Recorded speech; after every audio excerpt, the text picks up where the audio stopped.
Bill Hemmer. So now, yeah, thank you, Dana. Over here on the board, I'm going to show you what's happening in these governor's races. Not a lot to talk about just yet based on the colors because the maps haven't filled in. But for New Jersey at 8 o'clock East Coast time tomorrow night, you're going to see this map fill in.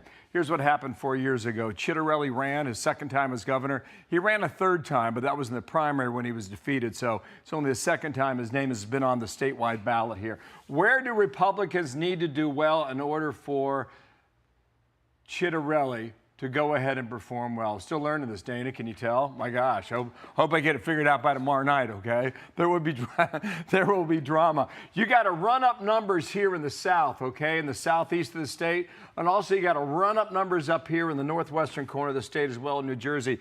Not as many voters up here or in the South, but that's where Chitterelli has to overperform in order to overcome his 3-point loss from 4 years ago. Let me pop out here to Virginia, show a similar story. Go back 4 years, all right? This is where Youngkin really started to show that Republicans can push back against Joe Biden, the policies in the White House. A 2-point winner taking a purple state in Virginia 2 years ago. I will show you this while I can. Here is the mayor's race. It's all historical stuff now in New York, okay? This is Eric Adams in a two-way race. Just 4 years ago, Eric Adams against Curtis Sliwa. Sliwa's back on the ballot yet again, but a three-way race now. This is the domination that the Democratic Party has in New York, plain and simple. More than 2/3 of the vote went for Eric Adams, all right? This year, a bit of a different story because you got three men on the ballot, right? Mamdani running as a Democrat under the Democratic Socialist Party. Sliwa's back on the ballot as a Republican. Andrew Cuomo defeated in the primary back in June here in New York, running as an independent on the ticket here. And last night on 60 Minutes, the president was asked about Mamdani. What if he wins? How do things change? Here's how it went. Some people have compared him to a left-wing version of you, charismatic, breaking the old rules. What do you think about that? Well, I think I'm a much better looking person than him, right? But what if Mamdani becomes mayor? It's going to be hard for me as the president to give a lot of money to New York. Because if you have a communist running New York, all you're doing is wasting the money you're sending there. So I don't know that he's won, and I'm not a fan of Cuomo one way or the other, but if it's going to be between a bad Democrat and a communist, I'm going to pick the bad Democrat all the time, to be honest with you. And lots of little news from that interview on that one. You have to imagine that there are many people in New York who feel the same way. Like they wish they had a different choice. Yeah, turnout in New York at the mayor's level has been fascinating. You go back 30 years, you had 57% of registered voters voted. You know how many we had 4 years ago? Not many. Barely 23%. But in early voting here in New York, turnout's been pretty good. Not quite 1 million voters. And when we talked to Governor Cuomo last week, his team thinks you'll get between 1.9 and 2.1 million votes. Okay, if you get that, you're still not even at 50%. Wow. We'll see whether or not that turns out, given all the headlines, the attention that this race has received. Yeah, you can feel it all ramp up this weekend. Well, there is bad news for Democrats as the elections approach. New research shows Democratic voters are getting increasingly frustrated with the party's direction. Guy Benson joins us now. Part of that is not necessarily because they want to moderate. It's because a lot of Dems are mad because they want more fighting. And maybe they see something in Mamdani that they would replicate across the country.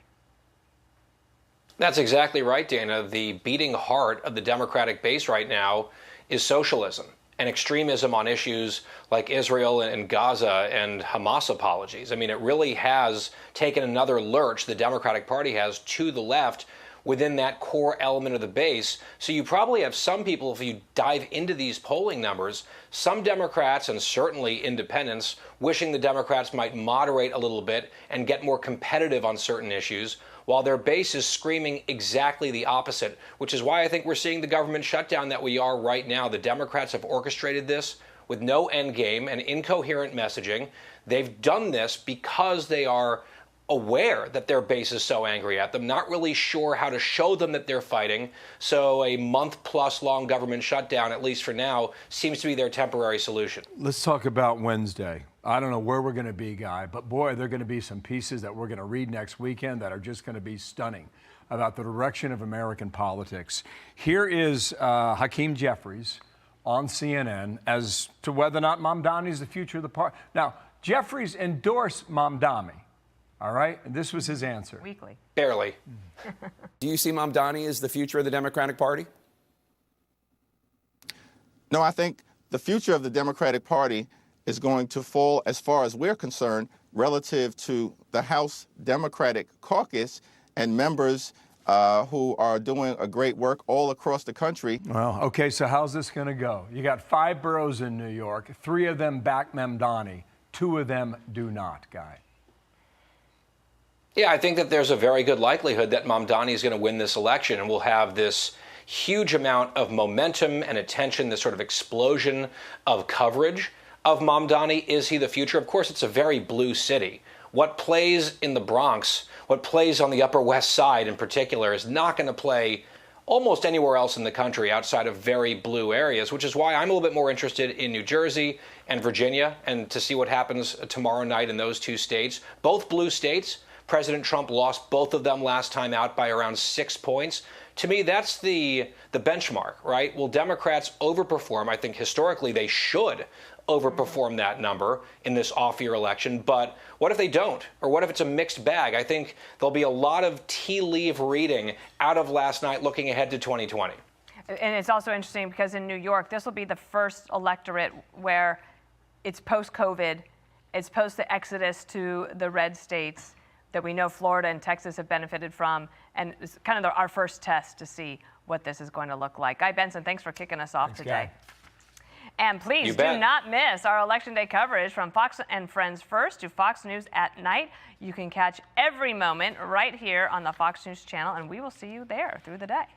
I'm Steve Doocy. I'm Brian Kilmeade. And I'm Ainsley Earhart. And click here to subscribe to the Fox News YouTube page to catch our hottest interviews and most compelling analysis.